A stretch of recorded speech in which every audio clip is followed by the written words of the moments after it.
Okay, magandang araw po sa inyong lahat. Narito po tayo, magde-demo po tayo. Tingnan po natin paano ba malalaman ang tunay at paano po ba yung tamang pagsukat or yung mga pag-test po nitong mga tubig na narito po sa atin. At mamaya po, ipapakita po natin ano po yung kagandahan naman ng paggamit ng mga bato. Ano po? So, ito po ay isang uri ng alkaline rocks. And ipapakita din po natin paano ba makikita yung legit at paano ba matetest yung legit na source na alkaline rocks. So, meron po tayong mga sample test na ipapakita para at least po hindi po tayo nagugoyo ng mga issue-issue lang. Ano po, dun sa social media kasi marami po siyempre hindi po dapat pinapaniwalaan lahat yung lumalabas sa social media kasi po siyempre may mga fake news dyan. So, papakita po natin ano po ba yung tama. Ano po? So, meron po tayo dito. Ano po ba yung reality ng tubig? Ano po? So, meron po tayo ditong tubig.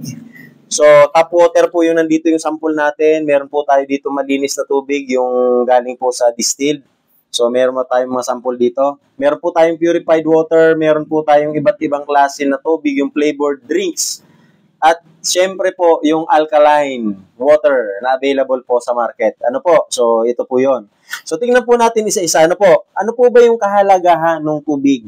So, alam naman po natin yung tubig, hindi po yan pare-pareho. Ano po? So, sa mga hindi pa po nakakaalam, sinasabi ko na po sa inyo, hindi po pare-pareho ang tubig. So, tingnan po natin yung tap water. Meron po tayo ditong tap water. Tingnan po muna natin, bakit po nagsilabasan itong mga iba't ibang klaseng tubig sa market. Ano po, yung mga debote. So, tingnan po natin itong tap water. Ano po ba yung problema ng tap water natin na nakita ng mga businessman bakit lumabas itong napakaraming brand ng tap water. So, laglagay po tayo dito. Meron po tayong gagamitin dito na machine. Ano po? So, introduce ko din po sa inyo. Tapos, maglagay po tayo dito para naman po dun sa pH para malaman po natin yung pH nung tubig na ito, na tap water. Ano po?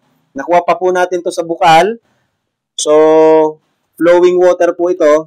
So, meron naman po tayo dito itong malinis na tubig. So, ito muna po ang unahin po natin para malaman po natin bakit nagsilabas yung mga debote.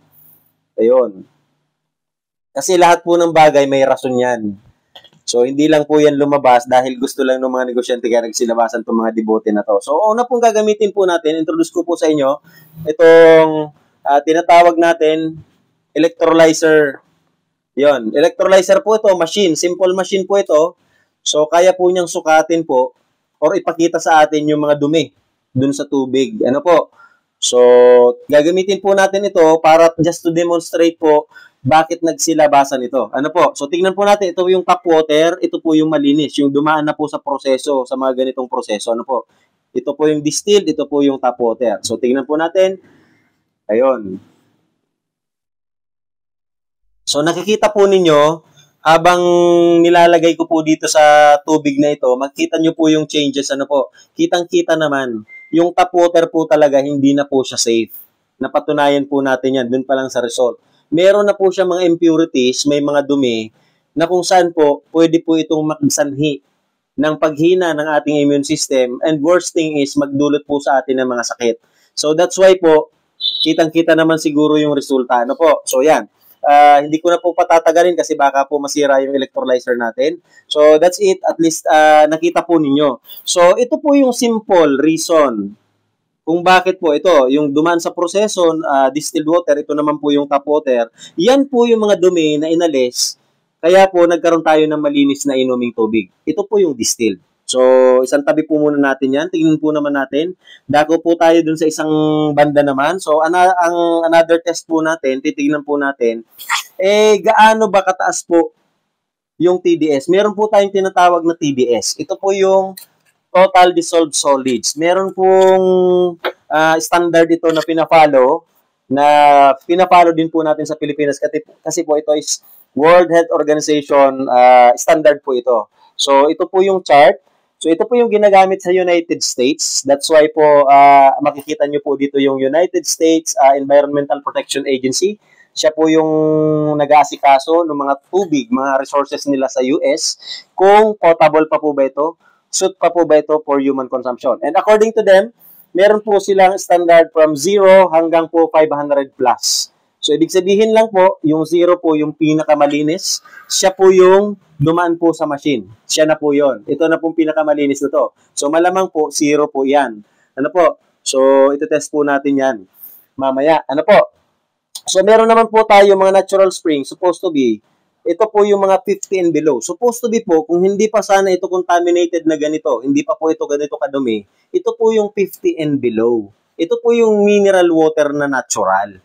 Ito po yung may katangian ng mga alkaline water na supposed to be nakukuha po natin ng libre. Kaso, hindi na nga po siya suitable para sa human consumption kasi ganyan na po siya kadumi. So, mamaya titignan po natin yung TDS. Saan po ba siyang level dito? So, ito-test din po natin yung alkalinity niyan mamaya kasi meron pa naman tayo ditong natira. Ano po yung kasama nito? Test po natin yan. So, yan po, yan 0 to 500 plus. So, which is ang 0 po, siya po yung pinaka-ideal daw po at safe, malinis. Ano po? Pero,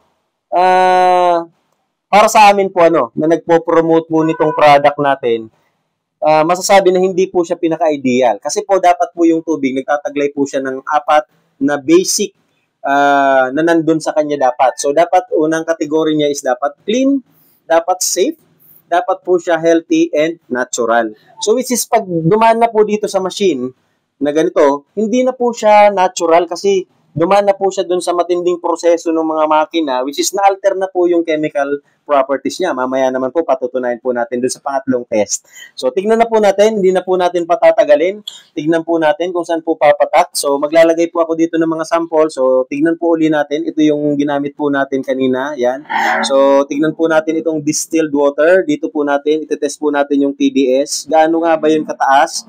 Ano po? So, ito po yung mga sample ng makukuha po natin sa sa market. Ano po? So, meron po tayong iba't ibang brand. Nagkataon ito po yung ating itetest. Ano po? So, meron po tayo ditong purified water. So, ito naman po yung dumaan sa mga machine. Makita po ninyo yung iba't iba ngayon na refilling station. So, yan. Yung mga sa blue na galon. Siya na po naman po yun. At ito naman po yung mga flavored drinks na mabibili po natin. Tubig din po siya. May flavor nga lang po siya. Nilagyan po siya ng twist, kumbaga. Parang marketing strategy para mas masarap po ang lasa ng tubig. Ano po? So, titignan po natin yan. And meron po tayo dito. Ito po yung energy drink. Ano po? So, tignan po natin yung energy drink. Ano po ba yung pagkakaiba niyan? Kasi ito po is minsan ginagawa po nating alternative dun sa ating mga inumin. So, test na po natin yan so far. Yan lang po muna kasi ito po yung mga mineral water nating available sa market. Mamaya itetest din po natin yung pH yan po. So halos tignan po natin yung yung distilled water, ayan. So nakita naman po ninyo 0. So ayan, kita po ba sir? Ayun. So kitang-kita po siya, makikita nyo po is 0. So tama naman po yung sinasabi dun sa ating chart. Which is, ang 0 po ang pinakamalinis. Which is sa kanila nga, kasi sila yung regulating bodies, is ideal daw. Kasi malinis nga. Cleanliness ang pag-uusapan natin, ideal talaga siya. 0, walang impurity, o walang impurities na laman. Ano po? So, tingnan po natin. Second po natin itetest yung 0 po ulit tayo. O, titignan po natin yung purified. Ayun. So, nakita po ninyo, meron po siyang 3. May value po siya na 3. Ano po? So, kitang-kita naman, ganun po talaga yung purified. Ano po? So, ito po yung kadalasan na pagkakamalan natin na mineral water. Basta galing po sa refilling station, galing po dun sa blue galon, ang akala natin mineral water. Which is, purified po yan pag 10 and below. Yun po yung standard. Yun po yung nakasaad dun sa standard ni DOH na dapat 3 and below or 10 and below pag purified water. Ano po? So, pag 0 naman siya, usually, yun po yung mga distilled water. Pero may mga cases din po, pag sobrang linis po yung source ng tubig, mababa ng dati yung TDS or yung total dissolved solids, yung purified po, nagiging 0 din. Ano po? Lalo yung dumaan sa double pass or double bypass. 2 beses po siya pinadaan dun sa reverse osmosis na tinatawag. Ito po yung mga dumaan sa reverse osmosis. So, tignan po natin yung mga flavored drinks. Ano po ba yung pagkakaiba nitong purified, yung distilled, dun po sa flavored drinks? Ito naman po yung sample ng flavored drinks. Ayan. So, nakita po ninyo, sa dami po ng flavor, sa dami po ng pampasarap na nilagay po dito sa tubig na to, sobrang taas na po nung TDS or yung tinatawag na total dissolved solids. Pero don't worry po. Huwag po kayong mag-alala kasi this is still since na inapprove po ito ng FDA, maybe it's suited pa rin po sa consumption natin but maybe this is not healthy. Hindi na po siya healthy. That's why po may mga inumin kasi, wag po nating pagkamalan yung healthy is pwede nating interchange dun sa pagiging clean. Pwedeng safe din po siya kasi dun sa standard natin, pag once na safe po siya is hindi po siya pwedeng mag-cause ng ikamamatay agad-agad ng tao. Pwedeng i-consider siya as safe. So safe naman po siya na gamitin. Pero in the long run, since po mataas yung total dissolved solids, maybe meron na po dyan mga preservatives, meron na po sila mga dinagdag dyan na flavors, which is hindi po siya healthy. So, pag once na hindi po healthy, pwede pong mag-cause ng harm. Pwedeng magpahina ng immune system natin at pwede po tayong magkasakit. So, tignan naman po natin itong energy drink. So, yan, may energy drink po, di ba po? May mga available para yun dun sa mga athletes natin. Iniinom nila energy drink. So, yan, tingnan po natin. So, ganun naman po siya. May 954 naman po siyang laman. So, therefore, hindi rin po siya safe. Based po kung ang pag-uusapan po natin, kung ang pag-uusapan po natin is yung TDS. So nakita naman po natin merong 1,000 plus. So ibig sabihin sumobra po siya dun sa 1,000 sa 500. So 1,000 plus po kung titignan po ninyo is not suitable or not suitable for human consumption na po siya. So makita po natin siya. Contaminated na po siya or yung contamination is nasa maximum level. So yun po yung standard so far. So that's why po, wala pong nasa katino ang doktor na magre-recommenda po na everyday gumamit po kayo nito ng mga flavored drinks or kaya yung mga energy drinks. Wala pong ganun na doktor na nasa katinoan na nagrekomenda po ng ganyan. So usually, kung purely water ang i-recommenda nila, malamang yung mga mineralized water or yung mga purified water, yun ang i-recommenda nila. Kasi malinis, safe pa rin siya, nandun pa rin sa safe level, maaring posibleng healthy din, pero hindi na po siya natural. And to some extent po, yung pagiging healthy niya, limited na lang. Kasi meron na pong factor na madadagdag. Mamaya po, gagamitin po natin dun sa second test. So, ito na po yung second test natin. So, titignan po natin dito, meron po tayong pH. Ito pong lahat ng ito na nandito po sa harap natin, meron po yan chemical composition na tinatawag. So, meron po tayo dito sa pH yung potential hydrogen naman na sinasabi. So, mapapansin po natin is meron siyang value na 0 to 14. So, ibig sabihin po, mas mataas yung potential na hydrogen or yung pH, mas maganda po siya. So, ibig sabihin po, nandito po yung mga gandang katangian ng tubig na merong magandang pH. So, pag tinatakan po natin yun ng acid reagent, magkukulay po yan, depende kung ano pong chemical yung nandun po sa kanya. And, pansinin po ninyo, pag masyadong acidic po yung tubig, yung hydrogen po niya is H plus or positive. Pag masyado naman pong alkaline, yung tubig, yung hydrogen naman po niyang kasama is negative. So, meron po siyang kinalaman doon sa pag-detoxify ng tao. Kasi alam naman natin, positive and negative attracts. Ito po yung nag-a-attracts ng mga free radicals sa katawan natin para ma-flush out, para magawa po ng tubig yung kanyang obligasyon na ma-detox yung katawan habang nag-urinate tayo or habang nag-perspire tayo or pinapagpapawisan. So, tignan po natin. Lalagyan ko lang po ito ng reagent. So, ito po yung kanina yung sample natin na natural or yung tap water. Sobrang dumi niya, pero tignan po natin yung chemical composition niya. Ano po ba yung original na chemical composition ng mga tubig bukal? So, ito po, papatakan po natin ng acid reagent. Ayan po. So, mapapansin po ninyo, nag-blue po siya. So, ibig sabihin lamang po, yung tubig po natin na natural, na galing po sa mga natural spring water natin, is likas po sana supposed to be siya kung may sapat po siyang mga mineral rocks dun sa loob or mineral rocks bed dun sa ilalim, likas po siya na alkaline. So, yun po ang katangian niya. Lamang, na-contaminate na po siya. Masyado na po siyang marumi. Ano po? So, tignan po natin yung dumaan sa proseso. Ito naman po, sobrang linis naman niya. Kahit po in-electrolyze natin, wala po talagang kadumi-dumi nang lumabas. Ano po? So, tignan naman po natin. Ito po yon. So, tignan po natin. Ano po ba yung katangian niya? Ayun. So, nakita po ninyo, magkaiba po yung reaksyon ng dalawa. Ano po? So, mapapansin nyo po, yellow naman siya. So, ayan. Masyado po siyang acidic. Around mga 2 or 3 or 4. Yun po yung values niya. Mababa po yung pH or yung potential hydrogen. So, ano po nun? Anong implication po sa atin nun? So, ibig sabihin po, na bago na po in time, nung dumaan po sa proseso, nalinisan nga siya, safe siya, clean siya, pero unhealthy water na siya. Kasi po, acidic na po siya. Pwede na din po siyang mag-trigger ng mga sakit. Dito po nag-uumpisa kung saan, doon nga po sa pag-aaral ni Dr. Otto, doon sa kanyang experiment, habang na-expose po doon sa acidic environment and na-deprive po ng oxygen yung ating mga cells, mas madali pong tumubo yung cancer cells. So, yun po yung disadvantage ng acidic. So, ibig sabihin po, mas lalo po siya magpapahina ng katawan natin, ng immune system natin, and possible na din, ma-attract pa yung mas marami pang karamdaman o sakit. Kaya that's why po, yung tao natin, yung mga tao ngayon is marami na pong karamdaman, maraming malubhang karamdaman. So, tingnan po natin yung purified water.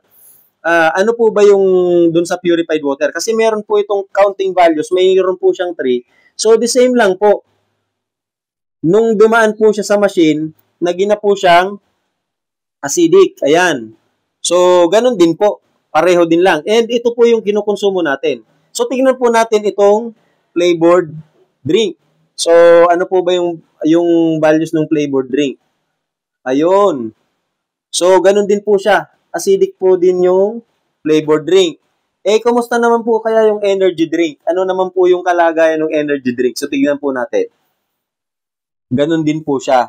Acidic din po yung energy drink. Ano po? So, tignan po natin yung itong mga mineralized water, katulad ng Limineral, na nilabas po ng ating mga brands ng iba't ibang malaking brands ng tubig. So, meron po dyan na iba't iba. Ano po? So, kaya nagpakita po tayo dito ng magkakaibang brand kasi hindi lang naman po isang brand yung naglalabas niyan. So, tingnan po natin, ano po ba yung uri ng tubig nung nilalabas nila. So, ayan. Ayun. So, alkaline po siya in nature. Para pong clinone nila or ginaya po nila yung nasa nature. So, pareho lang po sila. Ang kaibahan nga lang, syempre, malinis po ito. Ito naman po, syempre, hindi siya malinis kasi tap water nga yan. So, galing po yan ng groundwater. So, galing ng mga bukal. Ganyan po siya karumi. So, ibig sabihin po, ito sana yung healthy. Kaya lang, syempre po, meron po tayong konting limitation dito sa paggamit nito. Kasi bakit po? Syempre, kailangan mo po, kung bibilhin mo po ito, mas mahal po siya. Medyo may kamahalan din po kung araw-araw po gagamitin mo ito. So, yung clinone po sa nature, kumbaga na tubig, so, medyo may kamahalan po. Costly po ito sa bulsa natin. Medyo mahihirapan po tayo. And, meron po tayong sinasuggest na alternative. Ano po? Meron po tayo dito, actually, ito naman po yung ini-introduce natin na product para po maibalik dun sa original na state, yung ating tubig. Ano po? Kasi, ito pong mga tubig natin, nakakakuha lang naman po yan ng mga minerals, electrolytes, at lahat ng mga bagay dun po sa bato natin. Ano po? So, nakakakuha po yan doon ng ganung bagay. Bakit? So, kasi po, meron po yan 4 essential minerals. Tingnan po natin. So, meron po tayo itong periodic table of elements. So, yung makaka-relate po dito yung mga nag-aaral pa at saka yung mga nag-aaral po doon sa chemistry lalo na po. So, meron po tayong group of elements dito po, which is makikita po natin meron po dito yung mga basic na tinatawag, basic elements or yung tinatawag na alkaline alkaline elements, which is nandito po yung magnesium, calcium, so nandun po siya napabilang yung sodium, nandun po siya, potassium, nandun po siya. So yan po yung mga basic. And yung na-tolerate ng ng katawan natin. So ito po yung mga kailangan basic na kailangan na dapat nandun sa inuming tubig natin nung hindi pa sana siya pinadaan sa machine. That's why ito po alkaline, yung ating natural na bukal. Ano po? So ano po ba yung kahalagahan niyan? I-discuss po natin yung kahalagahan niyan. Ano pong relasyon niyan sa ating katawan? Kasi pinag-uusapan po natin dito yung health, yung healthiness ng tubig in relation dun sa tao. Kasi ang tao po is 70% water. Representative po niyan yung nire-represent po yan ng blood. Ano po? So yun po yung pinakang tubig dun sa katawan natin, yung dugo siya po yung liquid part dun sa katawan natin na gumagalaw po or nagdi-deliver, siya naman po ang responsable. Kumbaga siya po yung ating kumbaga siya po yung courier, siya po yung nagsasakay nung nutrients, siya din po yung kumukuha pabalik ng mga dumi para po siya malinisan dun sa ating mga organs, mga responsible organs. Ano po? Halimbawa, yung kidney, siya po yung sumasala ng mga dumi. Ano po? So, pagbalik po doon, so continuously po umiikot yung dugo natin, papunta dun sa mga cells, di-deliver po yung oxygen, di-deliver po yung mga nutrients, mga minerals sa katawan. So, pansinin po natin, ano po ba yung mga significant? Pag-usapan po natin yung pH kasi kanina pH po yung pinag-uusapan natin. Yung ano po ba yung pH values ng human body? So, tignan po natin dito. Makikita po natin dito, yung pH values, makikita po ninyo dyan, halos yung acidic part lang po dyan is yung gastric juices or yung parte ng stomach. And yung part po ng saliva. Ano po, yung dalawa na yon. Pero yung saliva nga is medyo papunta ng neutral. Ano po. And bukod po dyan, lahat po ng parte doon sa brain, doon po sa dugo, papunta sa buto, papunta po sa skin, sa mga intestine, at pinaka-especially po yung ating isang secretion organ, tinatawag nating pancreas, malapit po sa ating liver. So, yung pancreas po natin, siya yung may pinakamataas. Ano po, nag-range po siya ng 8 to 8.3. So, hindi po siya bumaba man lang dun sa neutral part. So, ibig sabihin po, meron po siyang malaking kinalaman. That's why po, marami po yung nagpapatunay dun sa nakagamit ng ating product. Mamaya, i-demo po natin yung product natin. Gaano po siya kaganda. So, marami po nagpapatunay na gumaling sila dun sa sakit. Although, hindi po namin kiniklaim po, disclaimer lang po, hindi po namin kiniklaim to na gamot. So, ito po ay isang normal, isa pong natural na kumbaga everyday needs ng tao. Kasi po meron tayong 3 basic needs para mabuhay, masustain tayo. May tinatawag po tayo na 333. So kung familiar po kayo dun sa 333, ito trivia po para dun sa mga hindi pa alam. So meron po yung 3 po na yon or 333 na tinatawag.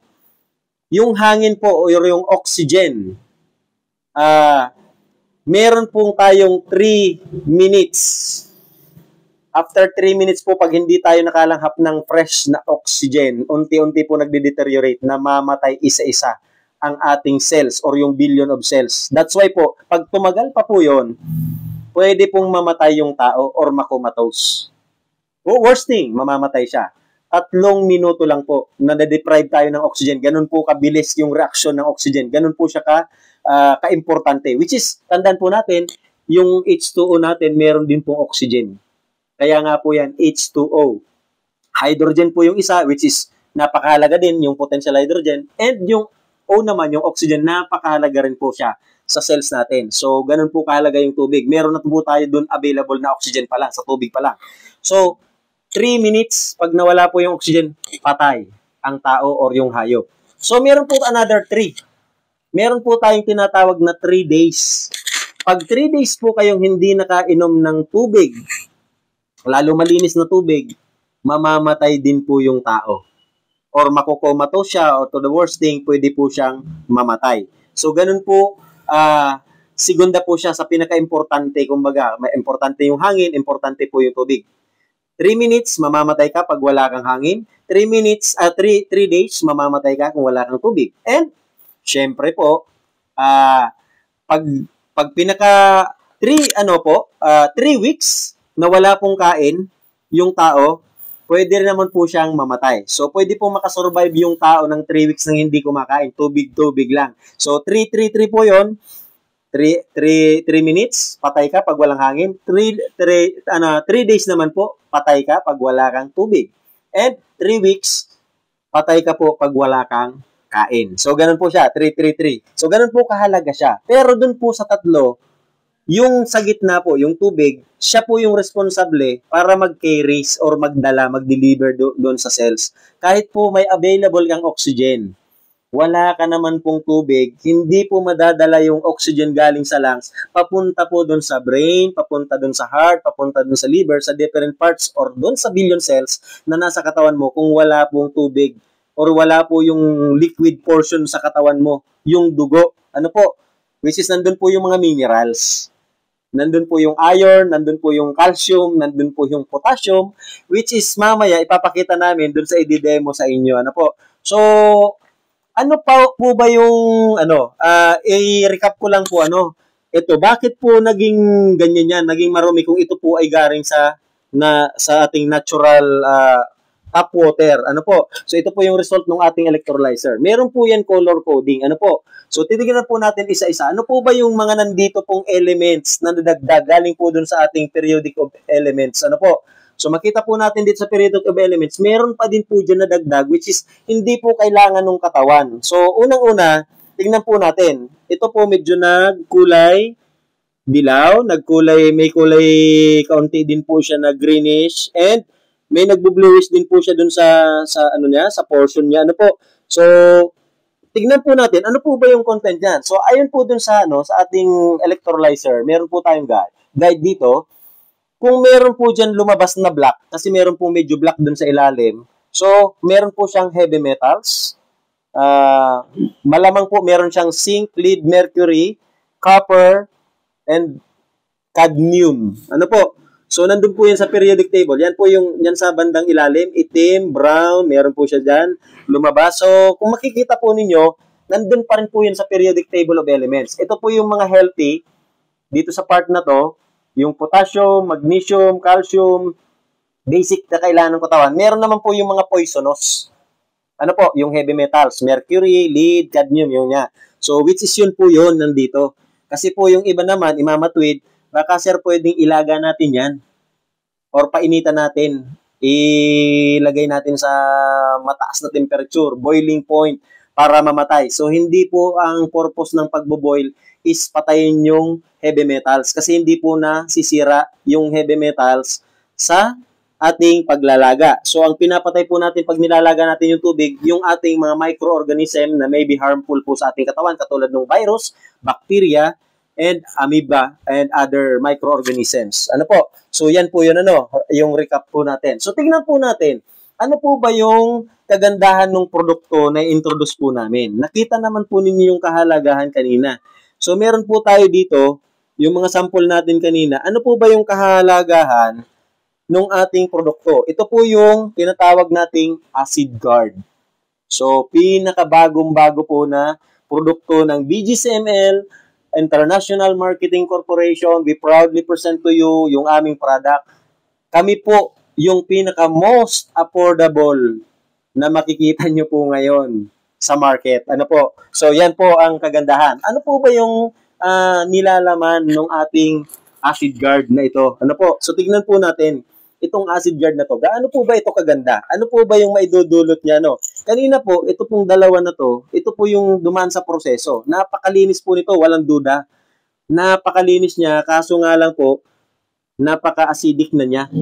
So, tignan po natin, kaya bang ibalik yung dead water, kaya bang ibalik dun sa original state niya kung saan kaya niya mag-produce nung katulad nung sa tap water pero wala, minus yung contaminants, yung mga heavy metals, yung lead, mercury, cadmium, at kung ano-ano pa po na nandun na heavy metals. So, kaya po ba niyang ibalik? Tignan po natin. Lagyan po natin ito.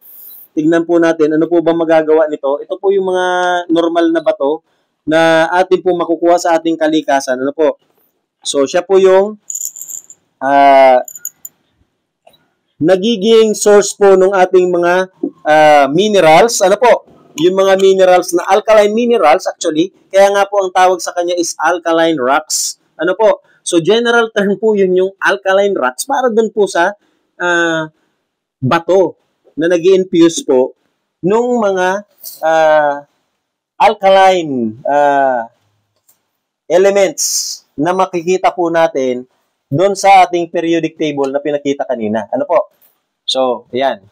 So, siya po yung nagbibigay. Ito po, itong mga alkaline or mga basic.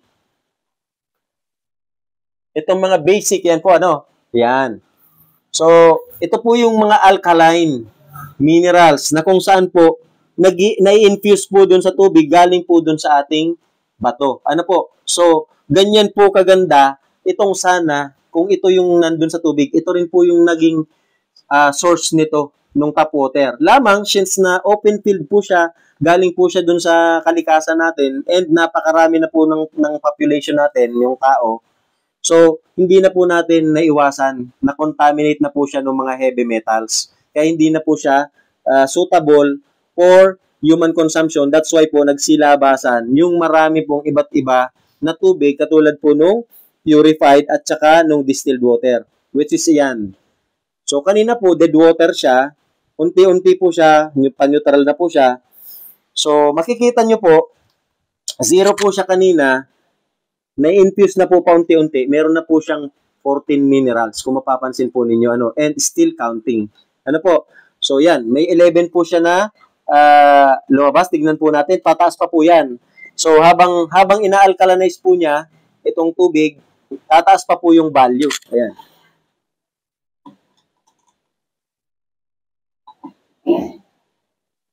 Ayun. So, tumataas pa po yung value. So, antay-antayin pa po natin. So, tingnan po natin sa kabila, yung purified. Ayun, meron na din po yung purified natin na 6. Okay. So, habang inaantay po natin, yung changes, ano po, dito. So, tignan po natin yung kahalagahan po nung ating mga tubig sa katawan. Ano po? So, meron po tayong amount of water in various body parts. That's why po napaka-importante ng tubig. Ano po?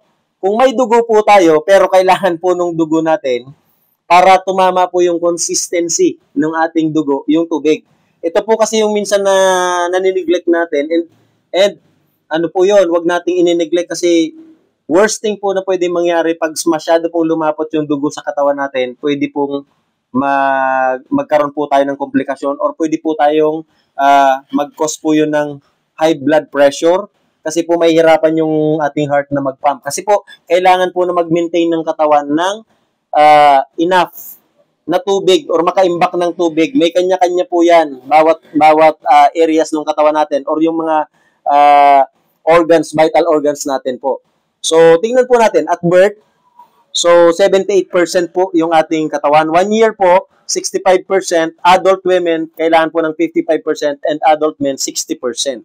Yun po yung ano. Pero po, may mga values po yun. Umpisa sa brain, meron po siyang 73% dapat na ma-maintain na tubig. Kung meron po siyang pH na mini-maintain kanina, nung pinakita ko yung pH, meron din po pala siyang tubig na dapat. So, kasi bakit po? Pag nasobrahan po ng tubig yung brain natin, pwede po yan na lumobo or lumaki po yan and mag-cause po, pwede rin mamatay yung cells or malunod yung cells. Pag kulang naman po siya, madi-dehydrate po siya. So, kailangan po niyang i-maintain yung tama po na proportion or percent ng tubig. Yung heart po natin may 73%. That's why po, yung may mga heart ailments, may mga conditions po sa puso, medyo bawas-bawas na po ng tubig. Hindi na po nire-recommend yung 2 liters ng tubig or yung tinatawag na 8 to 12 glasses. Bawas na po yung iniinom nila. Ano po, konting trivia lang po, at least tamang kaalaman po kasi yung binibigay natin dito. Hindi kailangan magbigay tayo ng fake news eh. So yan, yung lungs po natin dapat may 83% na tubig. Yun nga po, kailangan po niya ng tubig kasi po yung oxygen na pumapasok sa lungs, walang silbi po yun kung hindi po yun matatravel, hindi po madadala ng tubig sa iba't ibang part ng katawan natin. Mamamatay din yung billions of cells natin kung hindi po siya magkakaroon ng oxygen. So, yung kidney po kailangan mag-maintain ng 79%. Kasi po bakit? Siya po yung tagahugas sa ating katawan. Siya po yung filter. Ano po? yung malinis na dugo, yung may mga dala ng minerals, may mga dala-dala po ng mga nutrients, dadalhin po sa iba't ibang blood vessels, papunta po dun sa iba't ibang cells, papunta po ng brain, sa iba't ibang organs, hanggang po sa manurish po lahat. So, kailangan po na mas maraming tubig. And, pagdating naman po dun sa yung malilini, yung marumi, kailangan po nating ilabas para po makalabas sa ating lungs, kailangan uli pong i-travel. So, papasok po uli siya doon, ipifilter po siya. That's why po, pag hindi na po gumagana ng maayos yung kidney natin, kailangan na natin yung artificial na panglinis katulad ng dialysis machine. Ano po? So, yun po yun. So, makita po natin yung muscle, 79% po yung kailangan niya na tubig. So, that's why po, pag na-dehydrate po tayo, unang magmamanifest, magdadry po yung skin. Ano po? Tapos, syempre, yung muscle natin, medyo lulutong siya. So, pwedeng madali po siyang mapigtas. Ano po? So, yung bones po natin is 31%, yung skin po natin is 64%. So, ganun po ka-critical, ka-crucial yung tubig, yung pangailangan nating tubig. Kaya, kailangan po, tamang tubig po yung iniinom natin. And napapansin po ninyo, unti-unti na po, ina-alkalinize po nung rocks yung ating tubig na dati pong acidic. And kanina po, 11 po yung ano niya, yung values. Tignan po natin. Ayun, meron na po siyang nadagdag uli. Meron na po siyang 12. So, ganun po siya kaganda. Habang nakababad po yung tubig, lalo pong dumadami yung minerals. Ito po, may 11 na din siya. Ano po? So, napapansin po ninyo, mas mabagal po yung pag-alkalinize nung purified. Nakita po ninyo. So, parang napansin po ninyo. So, kasi po ito, may dati na po siya dyan. May dati na po siyang laman. Meron na dati po siyang minerals dyan na napasama, which is, kung titignan po natin, yung minerals po na yun, pwede kasing mag-contribute na hindi po basta-basta makalabas. Yung mga molecules or molecular structure po kasi sa tubig, so para po yan dikit-dikit. Para po yan na nagpatong-patong po na parang tao sa crowd. So mas crowded po siya, mas mahirapan pong lumabas yung molecules galing po dun sa bato. So meron na po siyang dating values kanina, may laman na po siya. That's why po medyo mas nabagalan po sa paglabas dun sa bato. Pero the same lang po yan mag-a-alkalinize after an hour. Mag-a-alkalinize na din po siya. So kaya nga po nire-recommend po namin dun sa may mga medical conditions, gumamit po muna tayo ng purified water. Kung maintenance lang naman po, pwede naman po tayo na gumamit po ng purified water. Ano po? Pag medyo may condition po, pwede po tayong gumamit ng distilled water. Ano po? So para mas mabilis po yung epekto. Ano po? Tsaka mas maganda po yung pagiging alkaline po niya. Ano po? So, gumaganda na po siya ng gumaganda. So, yan po. Sana po nakinabang po kayo. 14 na po siya. So, sana po nakinabang po kayo sa aming munting shinare sa inyo. Tamang kaalaman po. Okay, narito po yung sample natin. Nakita po ninyo yung ating product kanina. Yan. Unti-unti na po siya na-alkalinize na po siya. So, ito po yun. Ano po, medyo mas malaki po siya kasi sample lang naman po yung ginamit natin dyan. Meron po tayo dito, nakababad na. So, titignan po natin. Ito po yung isang test. Para ipakita lang namin po sa inyo na yung 4 category, safe, clean, healthy, and natural, nandun po. Naibalik po natin sa natural level yung tubig natin dyan. Ano po? So, tignan po natin ito. Ayun. Ito po yung sample ng ating nakababad na po dun sa bato. Ayun. So, tignan po natin yan. Okay. Tignan po natin. Di ba po kanina, meron tayong 0 to 500 na sukat. Ano po? Sa TDS. So, may 0 to 500 which is ang safe na supposed to be. Kung hindi po contaminated, dapat yung 15 below. Yung natural spring natin, ito sana yon kung hindi contaminated ng mga heavy metals. So, tignan po natin, nagawa po ba natin nung nilagyan po natin ng bato, yung mga pre-process na, yung dead water na almost dun sa purified water, na maibalik po dun sa original state, meron siyang minerals, and yet, pasok pa po siya dun sa standard na 50 and below. So, yun po ba yung Yun po ba yung nagawa po natin nung inintroduce po natin yung ating product na si AcidGuard? So, tingnan po natin.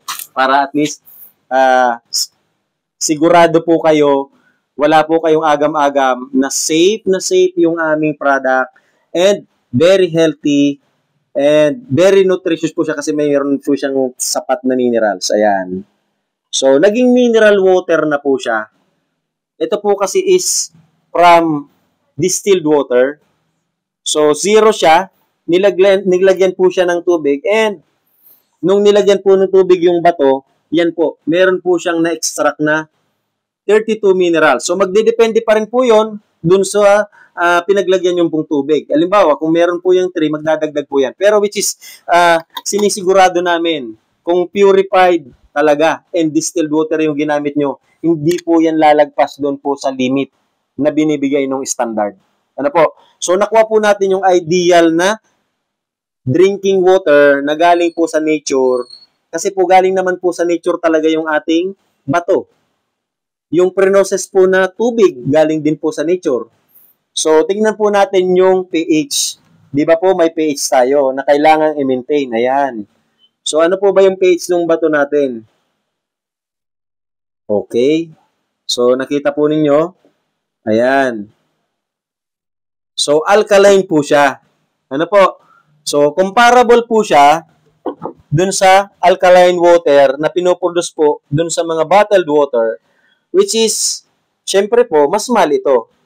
Ito po, mas mura kasi siya kasi po, halos it costs you 1,000 pesos only yung isa po na ganito.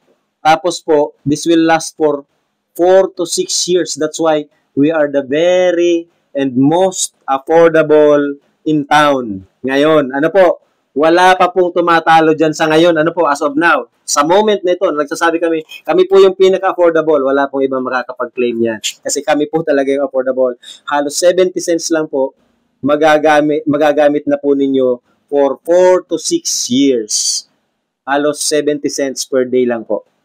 So, thank you very much po. Ganyan po kaganda yung ating product.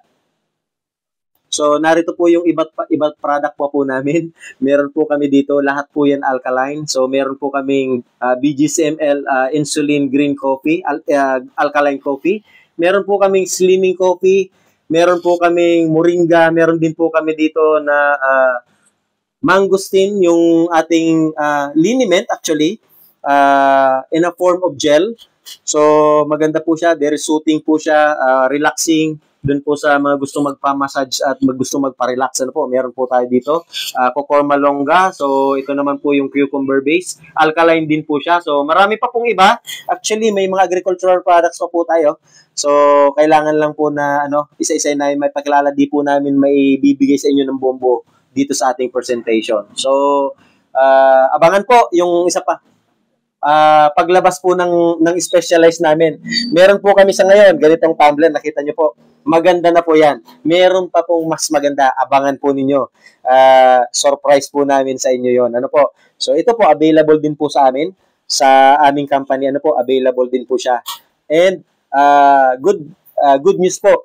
Lahat po na ito, meron po siyang business side. So, tignan nyo na lang po, paki-follow and share na lang po yung aming Facebook page.